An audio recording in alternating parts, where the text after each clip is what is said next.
The 593rd edition of the MMA Gambling Podcast on the Sports Gambling Podcast Network is brought to you by Underdog Fantasy. You can win up to 325 times entry with their brand new Pick 8.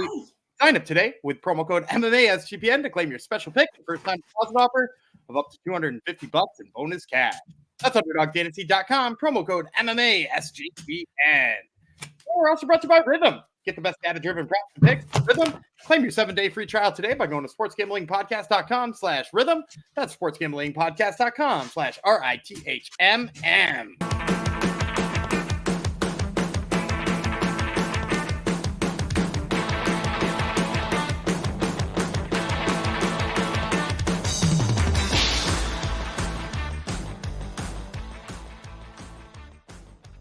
Howdy ho, Generinos. Welcome to episode 593 of the MMA Gambling Podcast on the Sports Gambling Podcast Network. This goes out to I'm Lord Kai, one of our friends on YouTube, and another good name for YouTube people. I am one of your hosts, Jeff Wikicapper Fox. I'm the one that you heard say hi during Gumby's ad read, talking to my dog. Maybe you didn't hear it. The dog was staring at me. The dogs are mad. I didn't take him out for a walk, and I'm doing a podcast instead, but them's the breaks. I got to buy dog food, so we got to do episodes. This is part 2 of UFC Sport Washing, aka UFC Saudi Arabia. Yesterday was all about the prelims. Gumby and I differed on a couple of the 6 fights. We'll see how we line up today. We got 5 fights today. 3 OV last names are on this episode. Yesterday was very heavy in the OVs. It was lousy for the OVs. And we have a makeshift main event, which is kind of interesting. So probably not as interesting as the original main event, but we get what we get, and we never get upset as our kids used to. I think our kids were told that in school when they were young. I think that's where I got that rhyme from. But anyhow, let's bring in the man whose kids are already home from school for the summer, and they're probably driving crazy. It's Daniel Gumby Vreeland. Hello. Not driving me crazy so much. It's better when both of them are home. Yeah, they entertain themselves. Yeah, that's true. That's true. Yes. Yeah. And we've got plus we've got good fights to break down this episode. Well, we talked about the last ones being maybe a touch questionable at points in time. These ones are at least, I think, top to bottom intriguing and for the most part well matched. Yeah, after the Kingdom of Saudi Arabia rejected the UFC's first fight card, which was a few months ago, they had to put some more odds on. Was that main evented by like? I want to say like Marcin Tybura or something like that. Yeah, it was a heavyweight main event for sure, and nothing underneath it either. I don't think so. Yeah, they've been told off, and now they are back with the main card. It was supposed to be Khamzat Chimaev in the main event, but he's can't get healthy. They're acting. I don't know. It seems to be COVID related. I don't think anyone's really come out and said it though, have they? I mean, that's the issue. I think we said it on one of our regional episodes we did this week. Yeah, we did. So, like, stop me if I've repeated this, but like, it's just crazy that this guy was one of those ones who fought every single weekend. Word. And like, you couldn't stop this guy from fighting 3 times in 21 days or something like that. And now he can't fight at all. Like he can't make it through a fight camp anymore. And it's right after he said there were blood in his lungs. And that seems to be the cutoff point. Yeah, like I'm not a doctor. I have no idea why he keeps pulling out of these fights because we don't really get breakdowns other than they're like, it's nasty stuff and he's in the hospital. And like, I don't know why he keeps getting nasty stuff, but you would have to assume that there's like some sort of damage to his cardiovascular system of some sort. Well, Dana White's the type who probably thinks COVID doesn't exist, so we're never going to hear it from him. You've been going real hard in the paint lately. Well, just trying to make. Well, it's tough. It's tough covering this sport sometimes. Let me tell you the stuff they throw at you. But yeah, he seems to Khamzat seems to be thanks to his beloved dictator seems to have. Suffered some damage. Remember, he had retired, and then he was told. Actually, he didn't say he was not retiring. He was not retiring. It was his beloved dictator who came out and said that he will fight till the end. And so, is the end not here already? Every time he ramps up, like gets really into like ramping up for the fight camp, he ends up in the hospital. So it doesn't seem like a good thing. It seems like the end. Yeah, I have to imagine like. I know he's like the big hope to be like the next Khabib in Russia right now. Although I guess Islam kind of took that mantle anyway. He's just like more marketable than Islam, right? That's the reason they love him. But like, yeah, I'd have to assume that like we're running into a spot where like I don't know so much, man. I don't know how many more Khamzat fights we're ever gonna see. Yeah, and it doesn't seem to be a weight. Like he doesn't even make it to the weight Oh cutting no, part. It seems right. It's definitely not like weight. it's Yeah, like before this. It's weeks before. Yeah. Yeah, I think it's ramping up the cardio, anyhow. which is kind of my theory. Yeah, too bad. It sucks, but yeah, I guess there's worse things in the world. But hopefully he can at least live a healthy life if he can't fight again. Before we move on, the countdown to football season is here. That's the ticking you hear in your ears. That's the countdown clock to the football season, and SGPN has you covered. The college football experience is doing individual team previews for every college football team. Plus, SGPN's 5-Minute Fantasy Football is your quick and dirty podcast, getting you prepped for all things fantasy. So check them both out, subscribe, watch them, listen to them, all that good stuff. All right, we're zipping ahead to my anniversary, June 22nd. Riyadh, Saudi Arabia. I'm not taking my wife to Saudi Arabia for our anniversary, so we won't be at the event. Gumby takes his wife to fights for her anniversary, but maybe not in Saudi Arabia. Maybe you would pass on that as well, I'm thinking. But this is in the Kingdom Arena. The main card is on ESPN. All right, the prelims are at 12, so I'm guessing the main card's 3 p.m. Eastern. Does that sound right to you? That sounds right. All right. Well, we'll say it is. I think I ended up giving out the wrong time for last weekend's event. They ended up being 7 and 10. Well, you did. I thought it got pushed to 4 and 7, but I don't think people rely on me really for when it starts. Hopefully they don't. At least they rely on us for our analysis of people's wrestling or lack thereof. Right. Exactly. All right. Now that these guys are going to wrestle in this fight, we're going to start with more than likely it's the light heavyweights. Johnny Walker from Brazil versus Volkan Oezdemir from one of those countries, Switzerland, one of those Nordic countries. It would be Switzerland. All right, 3 and 5 rounds, 205. This one's pretty much a pick 'em on the board. We'll tell you about Walker first. 21-8 with 1 no contest, 16 knockouts, 3 submissions. He's been knocked out 5 times, submitted once. 7 and 5 with 1 no contest in the UFC. 3 and 1 with 1 no contest over his last 5. Got knocked out in his last fight. 1 no contender series. He has multiple regional championships on his mantle. Correct with the shirt, sportsgamblingpockets.com/store. Get sticky. Used to fight at heavyweight, 2013 pro MMA debut. 4 inches of height, 7 inches of reach. 3 years younger than Oezdemir. He's outstruck his UFC and contender series points by about a strike a minute. He's at plus 0.98. He's at minus 105. Oezdemir, no time. 19 and 7, 12 knockouts, 2 submissions. He's been knocked out twice, submitted twice. 7 and 6 in the UFC. Win over his last 3. 2 and 3 over his last 5. 1 his last 5 via submission. He's got multiple regional championships on his mantle. Correct. With shirt, sportsgamblingpockets.com/store. Okay, that's the last time I'm going to say that this episode. Sadly. Get sticky also. He used to fight at heavyweight, 1-1 in Bellator, 2010 pro MMA debut. Was pro kickboxer, more active landing strikes than Walker. He's outstruck his UFC opponents by 0.67 strikes per minute. He's at minus 110. All right, I usually kick off the main card. Give me Walker here. I still don't have total faith in Oezdemir's chin, even though, he's won. We kind of had him written off, and he's gone 2 and 1 since then. So he seems to have some left in the tank still. But I think this is going to be a kickboxing fight, and have more faith in the huge power hitting Johnny Walker to find that chin on Oezdemir. So give me Walker at slightly dog odds here. Yeah, I mean, we say that we expect this to be a striking match, and I sort of still kind of do, but also like those 2 wins you're talking about with Volkan Oezdemir, who we kind of, like you said, wrote off. Those last 2 wins were grappling wins, right? Like I mean, the Paul Craig one was kind of like, okay, I'll be in your guard and just stifle everything you do and be on top. Then the Bogdan Guskov one was just pointing out to us that Bogdan Guskov is like 3 haymakers and then like nothing else, particularly not grappling defense. So like for Volkan Oezdemir, like the only way he has been winning lately is by grappling. Will he against Johnny Walker?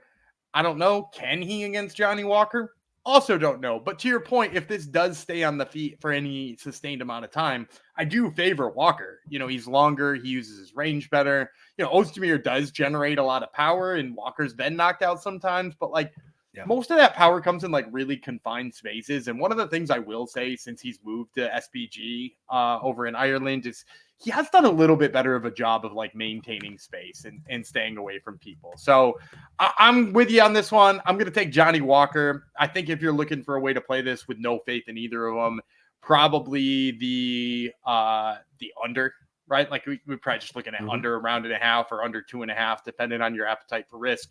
Because I can't imagine one of these two doesn't knock the other one out. Yeah, you would think so. All right, I'm kind of surprised. I had a feeling. I was thinking you may have gone with Oezdemir, but happy to have you on my team here. All right, let's see if we can keep the team ride going. We got an OV, our first OV of the day. This is at featherweights. Mohammed Naimov, the Hillman from Tajikistan. We have 2 Tajik fighters on this card. That's something you don't see very often. He's fighting Felipe Lima from Brazil, 3 5-minute rounds, 145 pounds. Lima Doro is the nickname. Do you know what that means, Gumby? Tough? Is it tough? Gold is what I got the translations. D''OURO. Oh, yeah. If it was DURO, I'm pretty sure that means tough. Yeah. There you go. Well, both names would work, right? He's 12-1, Mr. Lima, 4 knockouts, 2 submissions. He's been submitted 1 time. This is a short notice UFC debut, very short notice. He just got put into this fight a couple of days ago. 12-0 over his last 12, obviously. Has not lost since August 2015. Used to fight, or predominantly fights down at bantamweight. Was the Octagon champion. He's actually the reigning Octagon champion. I guess not anymore. I'm assuming he's going to get stripped. I lied earlier. This man also has multiple regional championships on his mantle. Correct. Get the shirt, sportsgamblingpockets.com/store. He's 4 years younger than Naimov, plus 105. Hillman Naimov, 11-2, 6 knockouts, 2 submissions, never been finished in a fight. 3-0 in the UFC, 1 via TKO his last fight. He's won 6 straight fights. He's not lost since February 2021. He used to fight at lightweight, 0-1 in Contender Series, 3 inches taller than Lima, minus 125. I think we're going to differ here, Gumby. I'm going to take Naimov. I really like Felipe Lima. That fight with Jonas Magard, which, by the way, I took Magard in that fight. I do remember my breakdown of that one. He surprised me on it because I really like Jonas Magard, and to have a win over Jonas Magard, especially in like a 5-round fight like that, is really impressive from Lima. But at the end of the day, like Lima gave up positions to Jonas Magard, who is a bantamweight in every sense of the word. And now he's going to be fighting a guy who has done a really good job of controlling other featherweights. There's a lot of featherweights you could have told me Felipe Lima was going to step in on short notice, up a weight class against, and I would have been like, oh, give me Lima, especially. But like, look, this line didn't come in wide enough to even tempt me. And then in addition to that, Naimov is just so tough and so controlling and is going to be so much bigger than Lima. I think Lima's going to wind up on bottom in a lot of this fight. And the fact that we're getting Naimov on kind of a short line here, I love that. Yeah, I was surprised by that as well. Give me the Hillman. Size and strength obviously are a big factor here. Short notice is obviously a big factor here as well. As you know, yeah, Naimov. Sorry, go ahead. And it's worth noting Lima was in a fight camp. He had the rematch coming against Jonas Magard, but that was training for a 5-round fight at bantamweight, and it wasn't for another month. That was supposed to be at their summer bash event, I'm pretty sure, which is in July. So like he was in fight camp, but he was not ramped up yet. Yeah, looking forward to his future in the UFC, but I think we're both going against him in this here fight. All right, before we move on, we also agree on Underdog Fantasy. Pick 8 is now live. We assume it's still live. Hopefully it's still live, even though the NBA finals are over. Here's what Pick 8 is. You can create entries with up to 8 picks, and Underdog will automatically double flex entries so you can miss up to 2 picks and still win your entry. With more picks to make and extra ways to win, the excitement is higher than ever. The best part, you can win up to 325 times your money, your original amount of your bet. You can now use specials and boosts on all flexed entries. Gumby, do you have a pick? Sure. I'll take on Friday. The Braves are going to be heading to New York to face the Yankees. Chris Sale on the mound. He's got 99 strikeouts on the year. We'll go higher than on his strikeout total. Fantastic. I said bet. I meant pick. You don't bet here. You make picks. Don't miss your chance to try it out before it's gone with our code, obviously, MMA SGPN. And if you enter that, we get credit. Plus, you claim your special pick and first-time deposit offer up to $250 in bonus cash. UnderdogFantasy.com, promo code MMA SGPN. All right, moving right along. after I get to the right screen here. We are moving to another fight. I can tell you that much. Here we go. Welterweights. 3 5-minute rounds. Kelvin Gastelum, Daniel Rodriguez, US versus US action. And I'm going to tell you about Mr. D-Rod. First, I would be Rodriguez. It'd be funny if that was Gastelum's nickname. He's 7. Actually, would be a good nickname. Rodriguez is 17-4, 4 knockouts, 4 submissions, 8 knockouts, 4 submissions. Let's start from the top. 17-4, 8 knockouts, 4 submissions. He's been knocked out once, submitted once. Durable dude. 7-3 in the UFC. However, he's lost 2 straight. Before that, he had won 4 straight. Both of his losses, past 2 losses, have come via finish. He's not fought since May 2023. Drug failure in that time, and he's been on the shelf since that time. For real drugs, as I've said before, performance-enhancing drugs, not the recreational kind. 1-0 Contender Series. Used to fight at lightweight and middleweight. 1-0 Bellator. 4 inches height, 3 inches reach over Gastelum. He's twice more active landing strikes and has better grappling stats, surprisingly, than Gastelum. And he's outstruck his UFC and Contender Series opponents by 2.02 strikes per minute. So he puts a pace on people, plus 205. Gastelum, 17-9 with 1 no contest, 6 knockouts, 4 submissions. He's been submitted 3 times. 12-9 with 1 no contest in the UFC. 1-3 over his last 4. He lost via submission in his last fight. He's fight at middleweight, missed weight 3 times at welterweight. It seems to be in the past, but you never really know with this guy. 4-0 the Ultimate Fighter and the champion of his season. 2010 Pro MMA debut. 5 years younger than Rodriguez. He's outstruck his opponents by 0.32 strikes per minute, minus 245. Never thought I would be taken. Like, if this fight was a year ago, 2 years ago, it'd be like Rodriguez all day for me. But I'm going Gastelum here.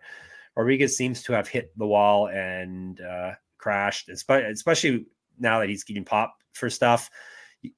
Even though, who knows how the UFC is testing nowadays, you got to think if he's off the stuff, that's going to be a hindrance as well. And Gastelum's shown he's another guy we've written off, and he may only be 1-3 over his last 4, but he hasn't really looked bad in any of those fights. So I think he can beat Rodriguez here. I'm shying away from taking minus 245 in real life on him, but he's my pick to win. Yeah, I'm going to pick Gastelum too. I'm not as scared by the 225 as you are because I thought he looked pretty damn good against Sean Brady until he got submitted. Like ultimately he loses that fight with a really high level fighter there, but like I thought he looked good against Brady. And then, we're talking about D-Rod here, who I thought didn't look good against Neil Magny. He obviously didn't have a chance to look good against Ian Gary.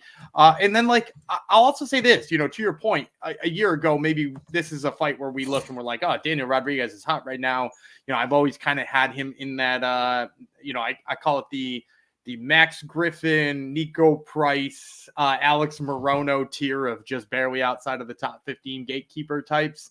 And, like, I've always had him right there. But then, like, you look back and his, like, wins don't age all that well. Most of the guys, anytime he's taken that step up, he's lost. But, like, a lot of the losses, too, or wins are not that great in the grand scheme of things. I think Gastelum will be a little bit faster. Rodriguez does have good power, but, like, even some of his wins have been, like, come from behind wins after he's been tagged. And now it looks like it's easier to tag him and possibly more devastating when it tags him. I don't know necessarily that I'm going anywhere near a Maybe I am going near a Gastelum KO prop. Could Gastelum knock him out here? Do you think he could? Yeah, at this point he could, yeah. Or like, at least ground and pound him out, yeah. Yeah, and not that I'm selling on the power of Ian Gary, but it's not like Ian Gary's been out here knocking people out constantly. And D-Rod, he survived like a minute with him. So, like, yeah, who knows? Like, maybe the exhaustion ground and pound. It looked like Gastelum had good gas against Sean Brady, who's not a good guy or an easy guy to keep your gas tank up against. So, yeah, I like Gastelum here. All right, there you go. He's gassing up Gastelum, aren't you? Hey, see what you did there. Hey, you never. This is kind of odd that we're in on him at this point, right? I've been selling on him pretty much, for years. Yeah. You're done with you, and you came back somehow. You got us back, Gastelum. I guess it's favorable matchmaking at this point for this fight at the very least. We're up to a co-main event already. Russia versus Russia action, and they're both one of them has Ov in the middle of his name. I guess this still counts. That would be Sergei Pavlovich versus Alexander Volkov. 3 5-minute rounds at heavyweight. Tell you about Volkov first. Drago is the nickname. 37-10, 24 knockouts, 4 submissions. He's been knocked out twice, submitted 3 times. 11-4 in the UFC. He's won 3 straight and 4 of 6. 3 straight. The past 3 straight have come via finish for him. Regional champion, 6-3 in Bellator, and the champion there. 2009 Pro MMA debut. 4 inches of height over Pavlovich. Better grappling stats than his Russian counterpart. And he's outstruck his opponents by 2.10 strikes per minute in the UFC. He's at plus 200. Pavlovich, 18-2 with 15 knockouts. He's been knocked out twice. 6-2 in the UFC, 6-1 over his last 7. Lost via knockout in his last fight. Was a regional champion, 2014 Pro MMA debut.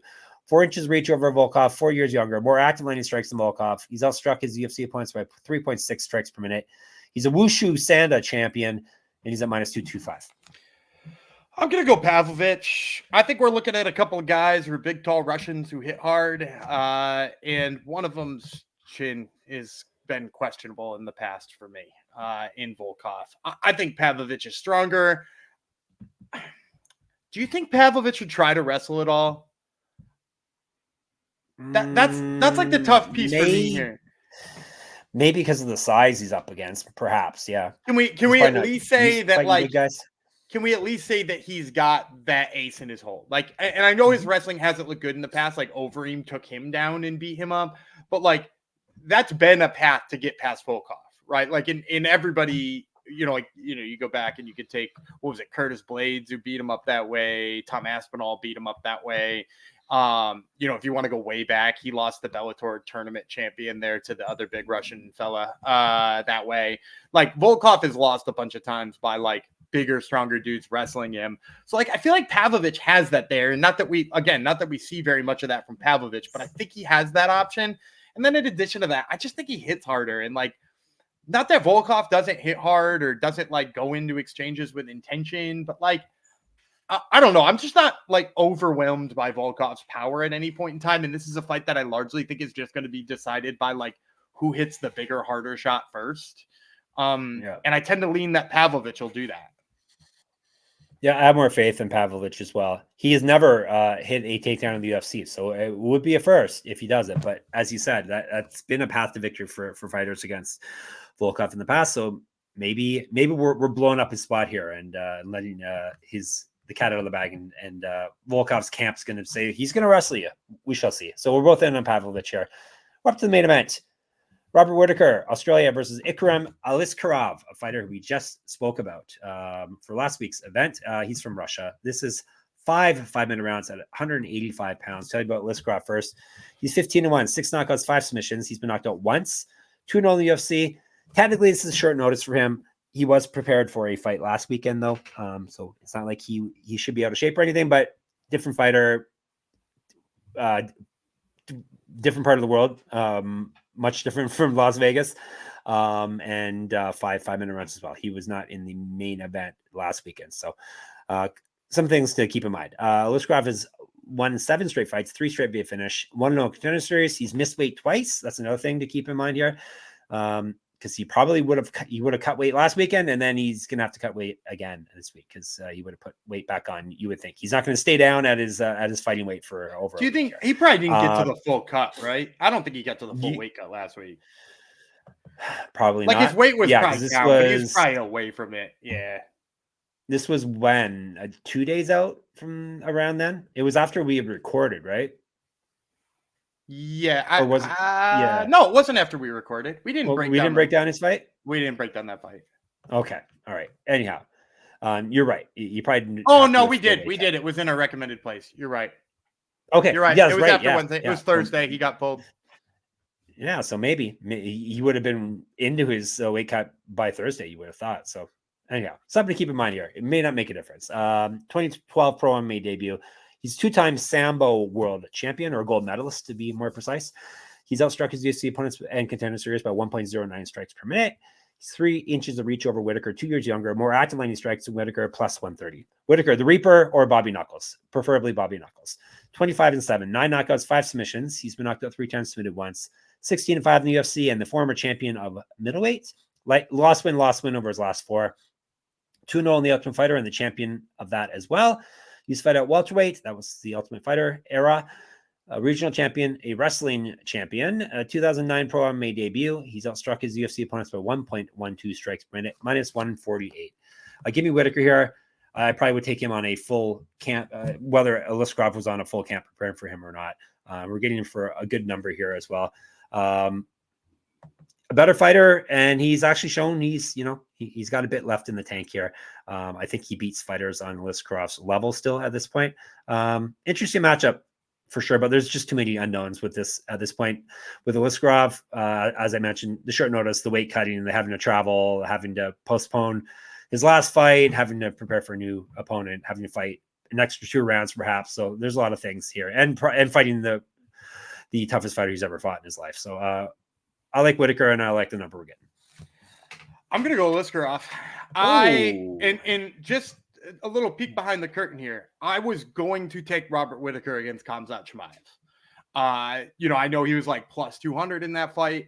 I thought the things that played up there is I'm low on Khamzat striking. I think his striking's quite frankly not good. And I think his cardio is terrible. So you put him in a 5-round fight with Robert Whittaker, who's got good cardio. I don't like your chances there.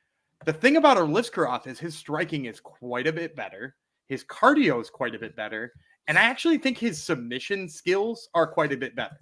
Because not to knock Khamzat's submission skills, but how long did he have Kamaru Usman's back for in that first round?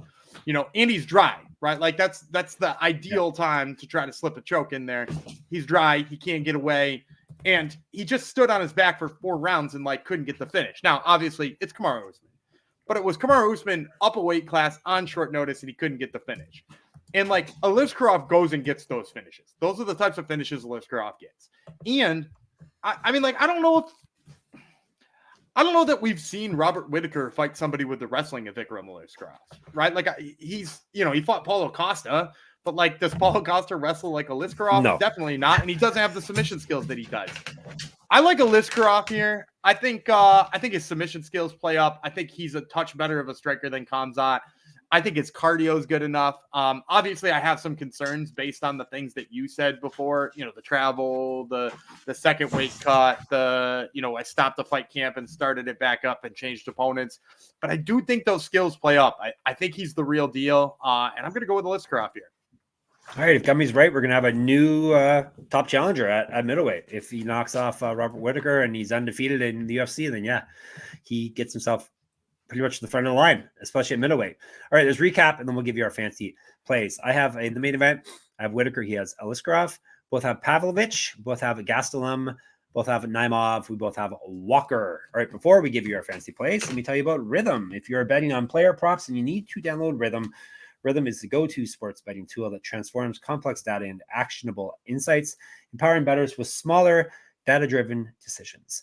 Unlike other platforms, Rhythm combines advanced predictive analytics with an intuitive user experience, making betting both easy and enjoyable.